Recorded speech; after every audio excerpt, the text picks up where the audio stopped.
চলতি বছর হজ পালন করতে এখন পর্যন্ত সৌদি আরবে পৌঁছেছেন বিশ্বের বিভিন্ন দেশের অন্তত 15 লাখ হজ যাত্রী।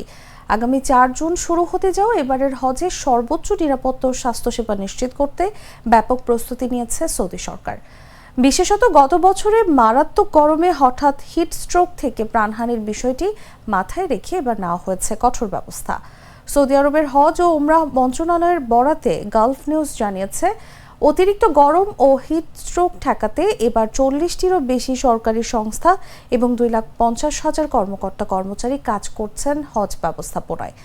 এছাড়া হজ সংশ্লিষ্ট এলাকা যেমন মক্কা, মদিনা, আরাফাত সহ বিভিন্ন গুরুত্বপূর্ণ স্থানে স্থাপন করা হয়েছে 400টিরও বেশি কুলিং ইউনিট। তীব্র গরমের সময় যাত্রীরা যাতে কিছু সময় বিশ্রাম নিতে পারেন সেজন্য বাড়ানো হয়েছে ছায়াযুক্ত এলাকাও, যার পরিমাণ এখন 50,000 বর্গমিটারেরও বেশি।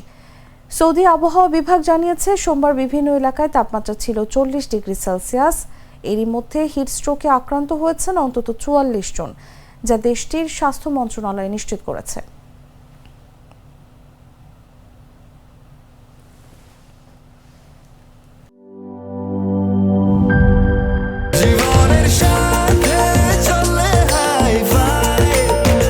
স্বাস্থ্যকর অল টাইম ফ্যামিলি কেক, সব সময় অল টাইম হেলদি লাইফ।